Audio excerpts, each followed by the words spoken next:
los amigos en Caracas, Guarenas, Guatire, Valencia, Puerto La Cruz, Ciudad Bolívar, Punto Fijo, Maturín, Ciudad Guayana, San Cristóbal, La Guaira, Por la Mar, Maracay, Mérida, El Tigre, Barinas y Barquisimeto. Hay conciencia en este momento. Hoy es Día Mundial del Cáncer de Próstata. Nuestro buen amigo, extraordinario médico, el doctor Moanac, está con nosotros en la cabina de La Romántica. ¿Cómo está, doctor? Buenos días. Mi querido Leonardo, muchísimas gracias por la invitación, gracias por esos honores que me haces. Es verdad, usted es un gran urólogo. Bueno, gracias igualmente. Y bueno, muy contento que se han abocado, bueno, tú siempre te preocupas mucho por estos temas de relevancia y hablar sobre el cáncer de próstata es un tema sumamente importante. Así que bueno, vamos a desarrollar un poquito las cosas importantes el día de hoy. ¿Han disminuido las cifras en Venezuela? ¿Han aumentado? ¿Hay más conciencia? Mira, yo creo que sí hay más conciencia. Obviamente no tenemos estadísticas oficiales por parte del Estado, por lo menos no recientes. La Sociedad Venezolana, la Sociedad Anticancerosa de Venezuela sacó unas estadísticas hace poco. La realidad es que nosotros no podemos disminuir la frecuencia con que aparece el cáncer. Eso es algo estadístico. ¿Por qué? Porque hay variables que no podemos mejorar. Tú no puedes evitar ser hombre, tú no puedes evitar tener familiares que han tenido cáncer de próstata y son elementos que son los que van a predisponer al cáncer. Lo que buscamos con la prevención no es evitar el cáncer, es tratarlo y poder curarlo, porque como toda enfermedad, si tú la curas y no crece y no se desarrolla, no va a generar ningún problema. Entonces, ahí está el punto. Sí, cada vez hay más campañas. Ustedes, los periodistas, los comunicadores sociales, han hecho un trabajo importantísimo en dedicarle estos minutos a la radio para que la gente entienda que debe ir a chequearse y no esperar sentirse mal, porque lamentablemente cuando nos sentimos mal, como conversamos antes de comenzar el programa, quiere decir que esta enfermedad ya está un poco más grande de lo que queremos. Hoy se celebra este día tan importante porque genera conciencia. Los hombres somos más reticentes a asistir a una consulta. Tenemos esa inconsciencia muchas veces que no tienen las mujeres. Lo conversaba hace rato con el doctor Moanac, y es un día para llamar precisamente a la conciencia, para llamar a la responsabilidad que tenemos con nuestra salud, porque cuando un paciente se enferma toda la familia. Exactamente, es que ese es el problema.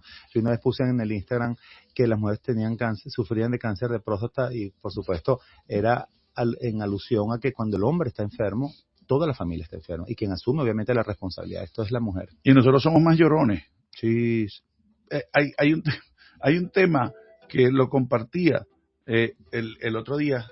Vamos a seguir hablando con el doctor después de este informe de Traffic Center, que no hay peor cosa que cuando te pega el susto, cuando te llega la noticia. Algo que se pudo prevenir, algo que se pudo tomar a tiempo, se dejó pasar. Como decía un amigo mío que a lo mejor no está escuchando, es que yo no siento nada, por eso no voy al médico. No esperemos sentir. 7:40 minutos, Traffic Center. El Día Mundial del Cáncer de Próstata. Hay un enemigo, no para los médicos, sino para los pacientes, que es el doctor Google. Así. Muchas veces la gente interpreta de manera conveniente, además lo que no sabe buscar o lo que no sabe interpretar, porque es demasiado el extremo de la información en las plataformas. Esos pacientes que ahora nos están escuchando y que sustituyen el médico por una consulta en el teléfono, que muchas veces dicen, no, yo no tengo nada, lo busqué en Google y no tengo que ir. Mira. Se han dado casos de pacientes que de alguna manera dicen, porque aunque sea el antígeno, lo hablábamos en el corte mientras ustedes escuchaban el informe de tránsito, usted le huye, tiene el tabú de la visita al urólogo por el tacto. Bueno, el antígeno, una vez al año. Eso le digo a todos los pacientes, ¿no quieres ir? Cuídate. Es que esto no lo tienes que hacer por nadie, sino por ti mismo. Y lo que tú decías ahorita de Google, Leonardo, me está pasando no solamente con Google, me está pasando ahora muchísimo con la inteligencia artificial, que es buena, sí, a mí me parece maravilloso, yo soy un gran consumidor de inteligencia artificial y creo que tenemos que aprender a controlarla y a entenderla, a usarla.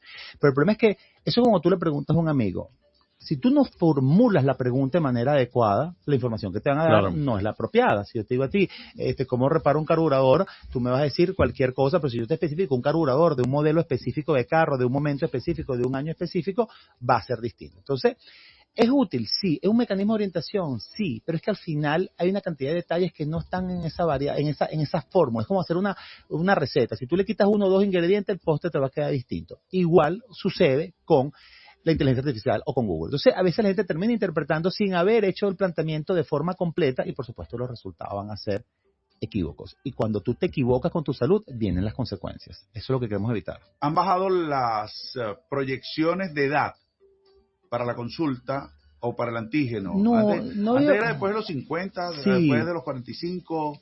Fíjate que sigue siendo 45, hay quienes hablan de 40 años, la Sociedad Venezolana de Neurología sigue diciendo que a partir de los 45 años de edad, nosotros en el hospital universitario, los protocolos del hospital, como obviamente un posgrado docente y de referencia nacional, seguimos partiendo del punto de los 45 años. ¿Por qué viene esa diferencia? Para contarlo básicamente, es porque la gente blanca tiene menos incidencia de cáncer que la gente afroamericana de color negro, y por supuesto Venezuela es un país de mestizaje. Entonces, ¿qué se hizo? Se buscó un punto de corte. ¿Qué es lo ideal? Si no tienes antecedentes familiares, puedes comenzar a los 45 años.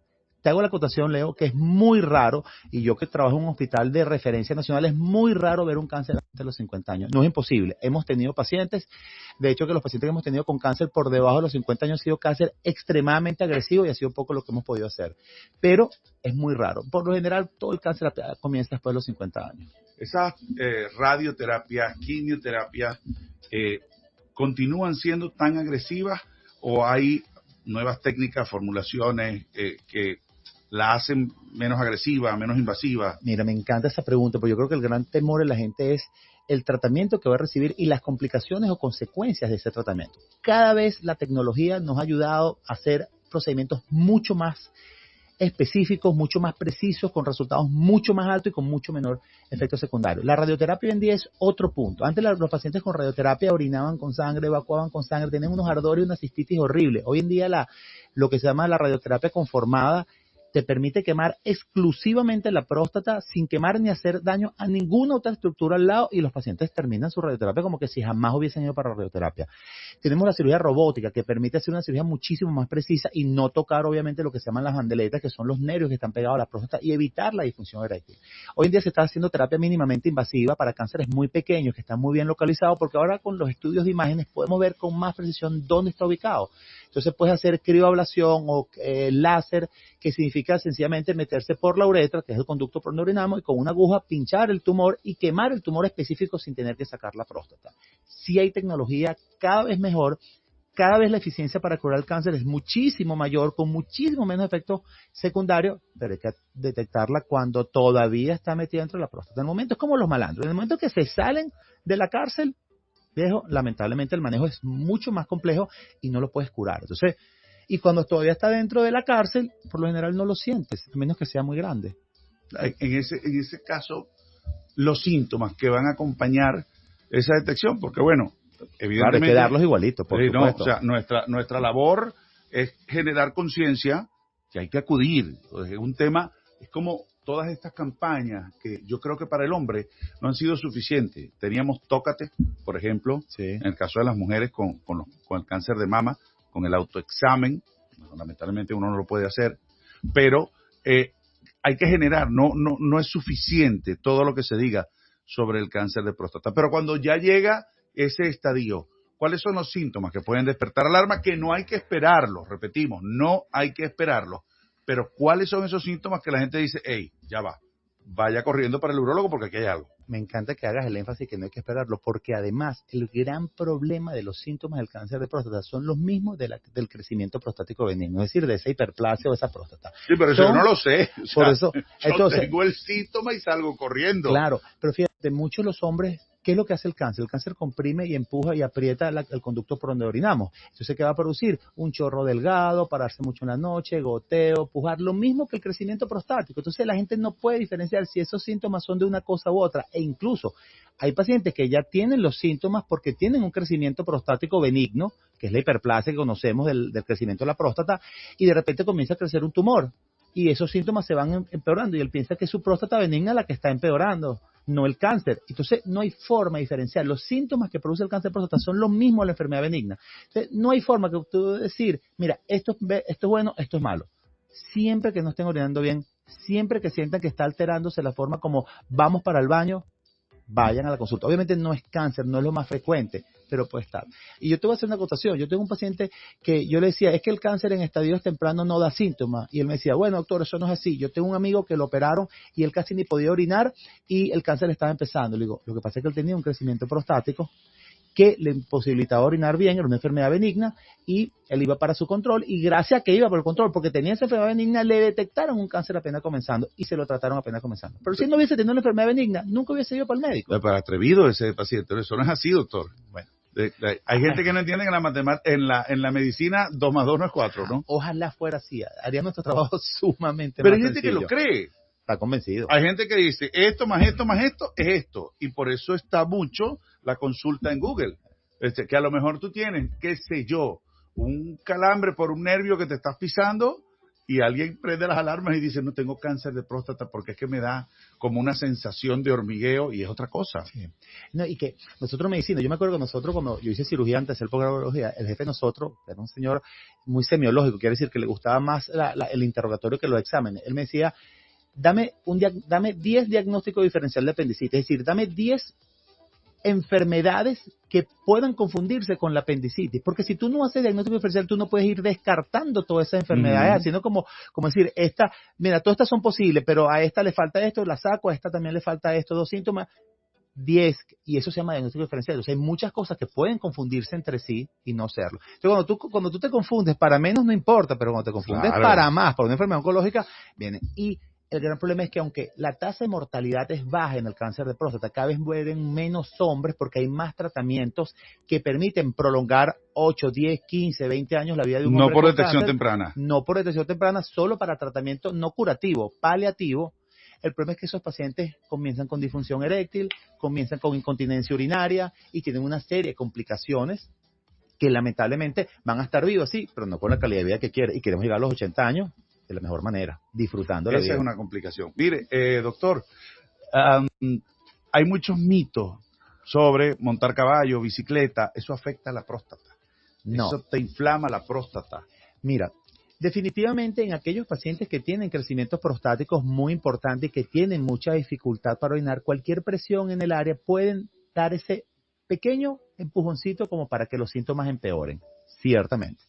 Pero no, un paciente normal, un paciente sano, un paciente que no tenga ningún problema prostático, que apenas tenga algo de crecimiento, no debería afectar. De hecho, que hay un estudio que yo publiqué hace tiempo, donde agarraron a 400 ciclistas, le hicieron el antígeno el día de hoy, lo pusieron a rodar 100 kilómetros y le repitieron el antígeno el día siguiente. Y la variación del antígeno fue muy baja. Hubo variaciones, pero muy bajas. Entonces, no es que... Eso es una respuesta que no le puedes decir sí o no. En aquellos pacientes con problemas prostáticos, evítalo. De hecho, que el asiento ese que llaman el asiento prostático, que tiene ese espacio de beneficio, más que todo es para evitar lo que se llama el síndrome de silla de montar, que es ese adormecimiento que también lo tiene la gente que monta a caballo. ¿Por qué? Porque tú presionas los nervios de esa zona y, por supuesto, se produce ese hormigueo que tenemos cuando nos doblamos el brazo o pisamos la pierna. Entonces, si tienen síntomas, eviten el exceso es decir, muchas horas rodando, muchas horas montando a caballo, pero si no, no debería haber problema. No pasa nada. 7:56, se queda con nosotros el doctor Moanac. Tiene una entrevista ahora en Vervisión, pero se va a quedar un rato más con nosotros porque todavía hay muchas cosas que conversar referente al cáncer de próstata. Hoy es el Día Mundial del Cáncer de Próstata. Señor Tobar, Jorge Moanac con nosotros, urólogo. ¿Hay urólogo cirujano o cirujano urólogo? Lo que pasa es que la urología es una subespecialidad de la cirugía y todos los urólogos somos cirujanos, o sea, todos operamos. Muchas veces la gente confunde un poco la función del urólogo, que si operan o no operan, sí. De hecho que en Venezuela, para poder ser urólogo, ya eso está cambiando un poco ahorita. Antiguamente tenías que hacer el posgrado de cirugía, que eran 3 años, después hacer el posgrado de urología, que eran 3 años más, y después hacer una maestría, una especialización en algo adicional, además de los 7 años de carrera. Es un detalle, ¿no? El tema del estudio. Hoy estamos hablando del cáncer de próstata. Hoy es Día Mundial del Cáncer de Próstata. Esa pequeña enfermedad que afecta a los hombres. ¿Hay forma? Siempre lo pregunto. ¿Hay algún tipo de prevención? Digo, aparte de la detección a tiempo, vitaminas, todos los días vemos vitaminas de... suplementos, péptidos ahora que han entrado muchísimo en el mercado. ¿Qué opina Moanac de los péptidos? Mira, los péptidos van a revolucionar la medicina de forma muy importante. No quiero hablar con muchísimo detalle porque no es un tema que domino, he estado leyendo muchísimo, pero lo que viene hoy en día en péptido, sobre todo para las pacientes con obesidad, trastornos hepáticos, todo, incluso hay péptidos dirigidos hacia próstata. Creo que todavía es un poquito temprano para hablar los resultados a largo plazo. Con relación a la pregunta, ¿cómo prevenimos el cáncer de próstata? Mira, nosotros todas las enfermedades tienen algo que se llama factores modificables y factores no modificables. ¿Qué es un factor modificable? ¿Qué es un factor no modificable? Yo no puedo modificar que soy hombre, que tengo más de 50 años y que tengo antecedentes con cáncer. ¿Cuáles son los factores modificables? Lamentablemente no hay factores modificables para evitar el cáncer, sí para disminuir el riesgo. Se ha visto que las personas que tienen estilo de vida saludables, es decir, que comen sano, no quiere decir que uno no se pueda comer algo eventualmente, que uno no pueda tomar algo eventualmente, pero que su balance general es positivo y va hacia el beneficio, genera menos respuesta inflamatoria celular. Y la respuesta celular inflamatoria predispone a que cualquier cáncer que está latente pueda desarrollarse con mayor facilidad. Entonces, ¿cuáles son la única prevención que es relativa? Mejorar el estilo de vida. ¿Okay? Hacer ejercicio, comer bien, dormir, evitar el estrés, cosas que sé que, bueno, suenan muy fáciles cuando uno las dice, son complejas ejecutarla, cumplirla, pero no podemos evitar el cáncer. Cuando va a venir, listo. El factor genético. Última pregunta porque ya el doctor se tiene que ir, lo están chequeando, tiene otro compromiso. ¿Hay predisposición de alguna manera al cáncer por un factor de ascendencia hereditario, pero no de próstata? Pulmón u otro tipo de cáncer en la familia. ¿Representa un riesgo o una predisposición al cáncer de próstata? Sí. No todos los cánceres se asocian entre sí. Definitivamente tú hiciste un comentario y aclaraste. ¿Hay predisposición? No, porque se supone que la principal predisposición es si mis familiares tienen cáncer de próstata. Pero el cáncer de mama comparte información genética, por decirlo de una manera no técnica, que aquellos hombres que tengan familiares con cáncer de mama tienen un poquito más, no tanto como que si tuvieran un familiar con cáncer de próstata, pero si tienen cáncer de mama en la familia, aumenta la predisposición a tener cáncer de próstata. Doctor, gracias. Mensaje para hoy, Día Mundial del Cáncer de Próstata. Si se quieren, cuídense. La vejez hay que disfrutarla con calidad y la mejor forma es no estar enfermo. ¿Duele el tacto? Un poco en el orgullo, son 5 segundos. No lo dejen de hacer porque después se van a arrepentir. Instagram. @dr.moanac, como dice mi hija pequeña, como Moana, pero con seca al final. Exacto. Preguntan aquí, rapidito, ¿cómo hago para subir la testosterona? Mira, hay diferentes formas. ¿Qué es lo ideal? El ejercicio de carga, la pesa, la alimentación balanceada y dormir bien son elementos que ayudan muchísimo a mejorar la testosterona. La suplementación no está mal, pero cuando ponemos testosterona externa, la interna se deja de producir y eso hay que manejarlo con cierto cuidado. Puede ser peor. No sé si peor, pero a largo plazo sí. ¿Que me da energía? Obviamente, hay muchas cosas que van a dar energía. ¿Son sustentables en el tiempo? ¿Son sanas? Ahí es la pregunta. Pero ejercicio de verdad, no sos voleibol las criollas. Exacto, no dominó. No dominó, ejercicio de verdad. Gracias, doctor. Un placer. 8:20, La Romántica. Buenos días, Venezuela.